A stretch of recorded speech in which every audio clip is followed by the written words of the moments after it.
ഈ കഴിഞ്ഞ ദിവസം ഒരു അപ്പച്ചൻ എന്നോട് ചോദിച്ചു, അച്ഛാ മരിക്കാൻ കിടക്കാണെന്ന് അച്ഛൻ അറിയാലോ, ഇനി അധികം നാളൊന്നുമില്ല. പിള്ളേരൊക്കെ വന്നിട്ട് പറയണത് എനിക്കുള്ളത് ഇങ്ങോട്ട് തന്നേക്ക്, എനിക്കുള്ളത് ഇങ്ങോട്ട് തന്നേക്ക്.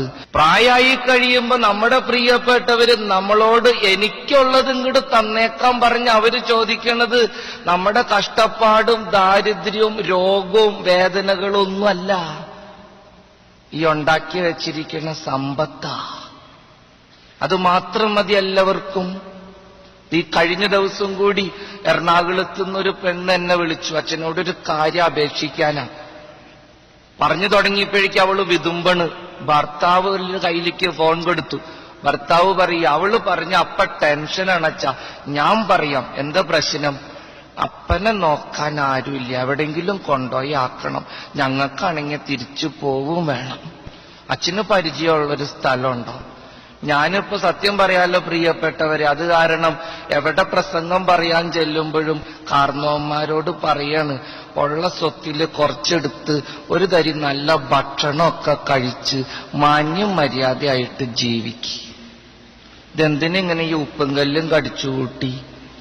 ഈ ചാളയും അയിലയും ഉണക്കമീനും മാത്രമൊന്നുമല്ല മാർക്കറ്റിലുള്ളത്.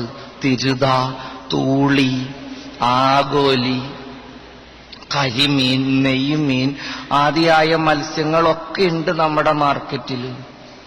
പോത്തിറച്ചിയും കോഴിയിറച്ചിയും മാത്രമല്ല, താറാവിറച്ചി, കാടയിറച്ചി, ആട്ടിറച്ചി, പലതരം ഇറച്ചികളും എന്നുണ്ട്.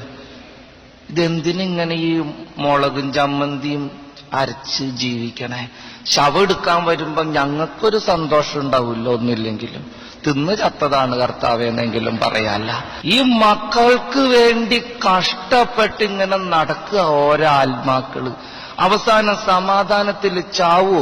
അതാണ് സങ്കടം. പ്രസംഗം പറയുമ്പോ ഞങ്ങൾ പറയാൻ നിർബന്ധിതരാണ്. ഈ അപ്പൻ മക്കളെ കഷ്ടപ്പെട്ട് നോക്കിയിട്ടുണ്ട്. അതിപ്പോ നിങ്ങൾ ആത്മാർത്ഥമായിട്ട് ഭക്ഷണം കഴിച്ച് മരിച്ചാലും ഞങ്ങൾ പറയും.